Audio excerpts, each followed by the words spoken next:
In the heart of a quiet Italian village, nestled among rolling hills and olive groves, lived Luca Moretti, a gardener known for his magical touch with plants.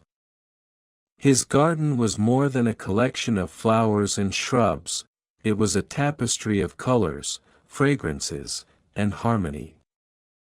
Tourists often marveled at his work, describing it as a living piece of art. Despite his acclaim within the village, Luca had always harbored a bigger dream. Every year, he would read about the International Garden and Horticulture Expo, an event that showcased the most innovative and breathtaking gardens from across the globe. For years, he had imagined presenting his work on such a prestigious stage, but the barriers seemed insurmountable. Not only was the application process complex, but all the communication was conducted in English, a language Luca had never learned. Luca's ambition only grew stronger when he overheard visitors comparing his garden to those showcased at the expo. "Your work deserves to be seen by the world," one traveler had told him. The words lingered in Luca's mind. He decided it was time to take action. Determined to chase his dream, Luca enrolled in an evening English class at a community center in a nearby town. The class was small, with students from various walks of life, all eager to learn. The teacher, Emily Hart, was an expatriate from England who had moved to Italy years ago. Her passion for teaching and her ability to make learning fun quickly won Luca's respect. At first, Luca struggled. English words felt clunky on his tongue, and grammar rules seemed like an endless maze. Emily noticed his frustration and offered to stay after class to help him. Though hesitant, Luca accepted, knowing how important this step was for his dream. During their sessions, Luca shared his vision for the expo with Emily. He explained how his garden was inspired by the landscapes of his childhood, the changing seasons, and the vibrant spirit of his village.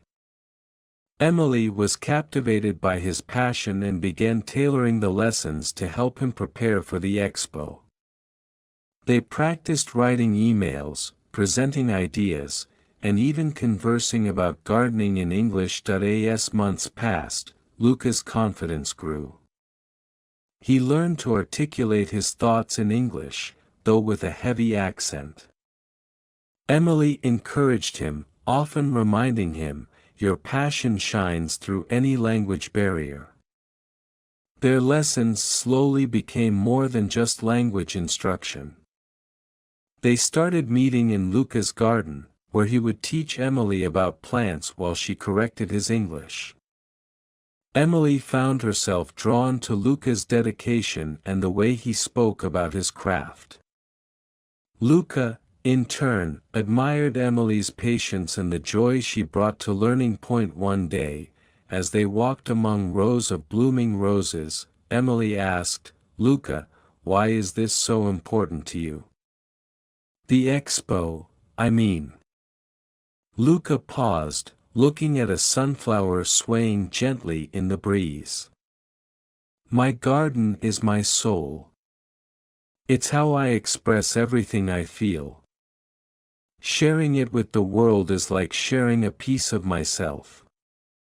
I want people to feel what I feel when I'm here." Emily smiled. "You have a beautiful way of looking at the world, Luca. The expo would be lucky to have you." As the application deadline approached, Luca submitted his portfolio with Emily's help. Weeks of anxious waiting followed. Then, one morning, Luca received an email. His garden design had been accepted for the International Garden and Horticulture Expo. Excitement and nervousness flooded Luca.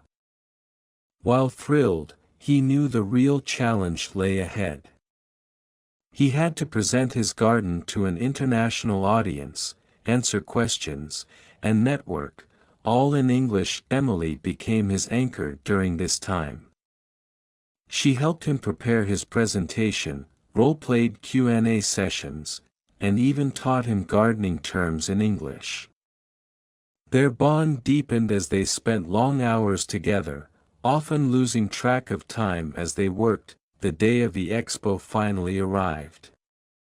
Luca traveled to London, where the event was held, with Emily accompanying him for support. The grandeur of the event overwhelmed him at first. The gardens on display were extraordinary, each telling its own story. But when Luca saw his exhibit, a recreation of his village garden with elements inspired by Italian landscapes, his heart swelled with pride. When it was his turn to present, Luca stepped onto the stage, his palms sweaty and his heart racing. He took a deep breath and began. His English wasn't perfect, and his accent was thick, but his passion was undeniable. As he described the inspiration behind his work, the audience listened intently. After his presentation, attendees flocked to his exhibit, asking questions and praising his artistry. Luca answered as best as he could, often glancing at Emily for reassurance. Her warm smile and encouraging nods gave him the strength to continue. By the end of the day, Luca's garden had won not only admiration but also an award for Best Cultural Representation. Tears welled up in his eyes as he accepted the honor, thinking of his village and everyone who had supported him. That evening, as they strolled through London's illuminated streets, Luca turned to Emily. "I couldn't have done this without you. You've not only taught me English, you've shown me that my dream was possible."